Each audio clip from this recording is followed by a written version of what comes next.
Hello guys, आशा करुँगी आपण मैंने भलरे थे। नुआ वर्ष को आपण मानक स्वागत जनाऊँगी। Welcome back to another blogs guys.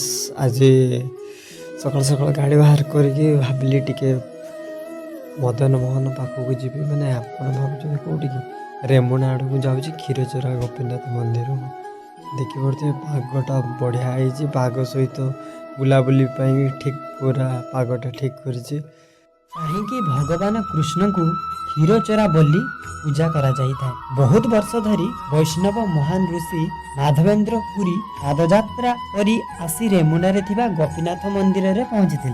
बाबा जानिछंती कि आज ठाकुर को 12टी माटी हांडी रे स्वादिष्ट क्षीर भोग लगा जिवो। आहा, यही स्वादिष्ट क्षीर रे तो मंदिर महकुची।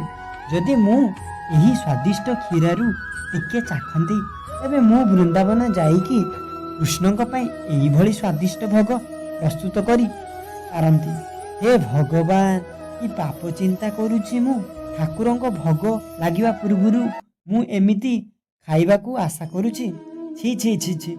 बाबा माधवेंद्र देव लज्जित मन करी मंदिर भितरु संगे संगे बाहरी आसी एक गछ मूଳରେ बसी गोविंद गोविंद जप आरंभ करदेले। सही रात्रि रे प्रभु गोपीनाथ पूजक स्वप्न रे आसी कहिले, हे पूजक, एक माटी हांडी क्षीरा को मु मोर भक्त माधवेंद्र पाई मूर्ति पछपटे लुचाई रखी। तुम्हें जाओ यही क्षीरा हांडी को मोर भक्त माधवेंद्र पाखक नहीं जाओ एवं तांको प्रदान कर। पूजक संगे संगे निंदरू उठी देखिला बेलू सतरे तो एठी गोटे क्षीरा हांडी प्रकृति रखा जाइए। से संगे संगे बाबा माधवेंद्र को खोजिया को लगिले।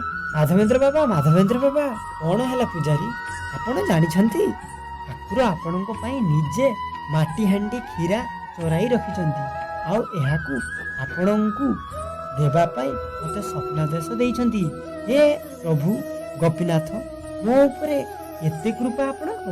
तापरे ई महिमा आखपाख अंचल रे व्यापी गला। भक्त पाई प्रभु गोपीनाथ निजे क्षीरा चोराई थिबारु सेबेठारु क्षीरचोरा नाम रे से प्रसिद्ध हेले। आउ जो मैंने गाइस गोपीनाथ स्टोरी शुणिले केमती लागिला कमेंट करंतु। आ जो मैंने जानी नथली स्टोरी से मैंने कमेंट रे जणांतु केमती लागिला स्टोरी।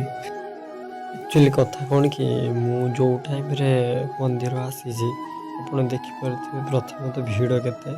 नुआ वर्ष रे बहुत लोग आछंती दर्शन पाई प्रभुंकर, सेथिपे तो बहुत भीड़।